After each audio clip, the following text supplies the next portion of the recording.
Shalom. I like to say all praises, glory, and honor to Yahweh, Bahashem Yahushai, Bahashem Kodesh. Double honors unto the apostles and elders of GMS, or the true leaders of Israel today, and the salutations to my Akim who do this work in truth and sincerity, who are risking their lives and their freedoms to do so, as well as the scattered Israelites who come looking like the heathen but are not, by way of their forefathers' seeds who are Israelite men. The true name of the Most High is Yahweh, and his son's name is Yahushai, and the Lord's holy chosen people are the so-called Negroes, Latinos, and Native Americans, as we are the ones who suffer under the curses in the book of Deuteronomy. This is your brother Yakalia from the GMS Jamaica Kingston camp, and this video is about the prophecy of the famine, plus other prophecies. Okay, so it was inspired by this article right here, which was posted on April 27th, 2022. Today's date is July 10th, 2022. So it says, Hannah urges Food and Energy Crisis Task Force. It says, opposition spokeswoman on foreign affairs and foreign trade, Lisa Hannah, has renewed her call on the government to urgently establish a food and energy crisis task force to forecast and plan for further global economic fallout from the Russia-Ukraine war. Now, keep in mind, remember, this article was posted in April and we're in July, okay? Making her contribution to the 2022 sectoral debate in the House of Representatives on Tuesday, the Member of Parliament for St. Anne's Southeastern pointed to Jamaica's vulnerability and dependency on international trade for raw materials, food production, and oil. This is not going to get any better. It is actually going to get worse. We cannot adopt a wait-and-see attitude. Instead, we must be proactive and strategic now to ensure that Jamaica globally repositions ourselves and look at the opportunities that we have in terms of competition globally, she stressed. Okay, so plain and straight to the point, there's a concern for the resources, right? Raw material, food production, oil. That's really it, right? Now we're in July 2022, a couple months later, and so we can really reflect on this article, and all of those things, prices have increased. Okay, so when it is that Miss Hannah said this is not going to get any better, it is actually going to get worse. It's true. It is going to get worse because Yahweh Shemishai hath sent the plagues. Okay, as it says in the book of 2nd Esdras, chapter 16 and verse 14, it says, behold, the plagues are sent and shall not return again until they come upon the earth. What are these plagues? All right, 2nd Esdras 16 further down goes, but I want to get it right here in 2nd Esdras chapter 15 and verse 5. Behold, said the Lord, I will bring plagues upon the world, the sword, famine, death, and destruction. So these plagues are the sword, famine, death, and destruction. And the sword means any which kind of way that you die that isn't by way of hunger. Okay, it doesn't mean a literal sword. The modern day sword, for example, is the gun. Okay, so these are the things that are coming. So let's go back to this. 2nd Esdras 16 verse 14, behold, the plagues are sent and shall not return again until they come upon the earth. So they're sent, man.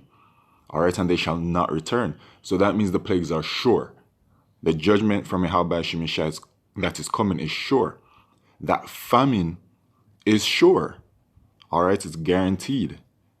Okay, everything that has been written within the scriptures will come to pass. Okay, the fire is kindled and shall not be put out till it consume the foundation of the earth. It shall not be put out. So there won't be a time where Yahweh Shemishai will be like, oh no, let me not do this. No, it's sure. The judgment is set and it's for an appointed time. And we are in that time where Yahweh Shemishai is going to be ramping up these prophecies, man. The elder apostle Tahar deemed this year the year of Yahweh Shemishai turning up. Okay, so turning up. Let's see what continues to happen for the rest of the year, man. But we've been seeing things gradually worsen. You know, it's a trickling effect, and hopefully it speeds up to a point where things really start to crash at a very quick rate. But right now, what we're seeing is that it is happening, it is occurring, and it's just building up. Like as an arrow which is shot of a mighty archer returneth not backward, even so the plagues that shall be sent upon earth shall not return again, right? So once again, it's sure. And then Esdras talks about, woe is me, who will deliver me in those days. The beginning of sorrows and great mourning is the beginning of famine and great death, the beginning of wars, and the power shall stand in fear, the beginning of evils. What shall I do when these evils shall come? All right? The beginning of sorrows and great mournings. This is the period that we're heading into. Jeremiah chapter 30 and verse 7, the time of Jacob's trouble. Okay? And as it says, the beginning of wars. It's the beginning. We're going to be going through very hard times, man, before Yahushua returns. Okay? Even in the book of Matthew chapter 24, it lets you know. Because, it really is quite terrifying. You know, it really is very terrifying because Esdras is talking about woe is me, and he's seen like the beginning of what is to come. You know, even in Matthew chapter 24, when it says in verse 6, and ye shall hear of wars and rumors of wars, see that ye be not troubled, for all these things must come to pass, but the end is not yet. All right. For nation shall rise against nation, and kingdom against kingdom, and there shall be famines and pestilences and earthquakes in diverse places. All these are the beginning of sorrows. The beginning of sorrows. It ain't the end.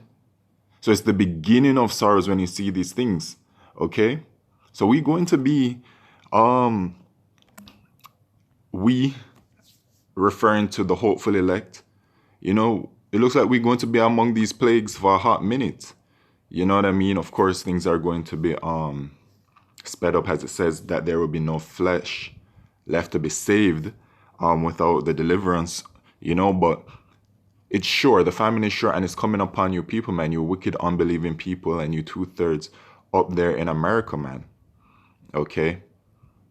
It is coming. And this task force that they're creating, skeptical about it. Haven't really heard much about the task force since. However, the most important part is that the raw materials, the food production and the oil truly have been hit, and everybody's feeling it, man. No matter on any kind of level, people truly are feeling it, man. You know, actually out here in Jamaica, we've started noticing, not a lot, it's like a rare occurrence, but people from based off of the way that they dress, their demeanor, the way that they speak, there have been about 2 individuals that you would assume is from the upper class out here in Jamaica, the uptown, are in the uptown areas of Jamaica, walking around begging for money, you know?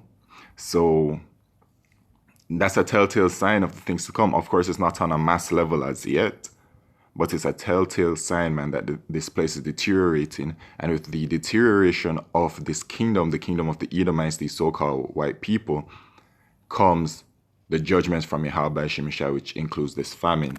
And I want to get my last precept and end it off. The Lord said,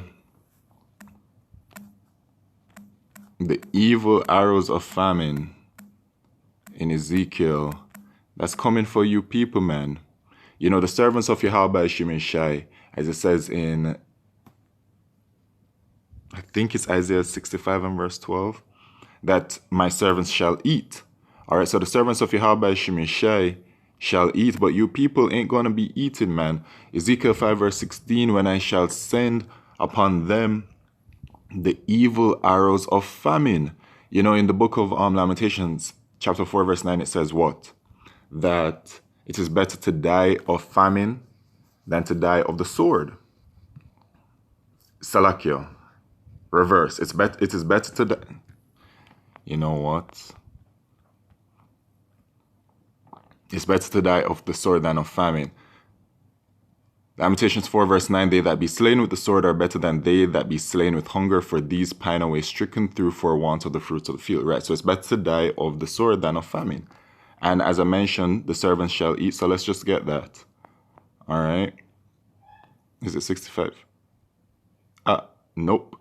But it's here, 13. All right, Isaiah 65 and 13, therefore thus saith the Lord, Yahweh, behold, my servant shall eat, but ye shall be hungry. Behold, my servant shall drink, but ye shall be thirsty. Behold, my servant shall rejoice, but ye shall be ashamed.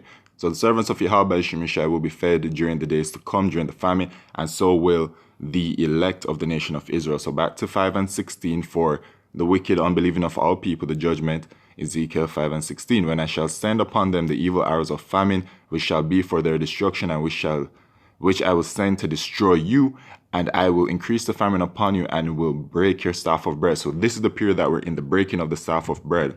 All right, in 2 Ezra chapter 6, verse 22, it talks about that the full storehouses shall be found empty. So that's it right there, man. Plain and very straight to the point. With that, I'd like to say all praises, glory, and honor to Yahweh Shemishai, Ba'ashem Kodesh, Wa Abad, Babal, Shalom.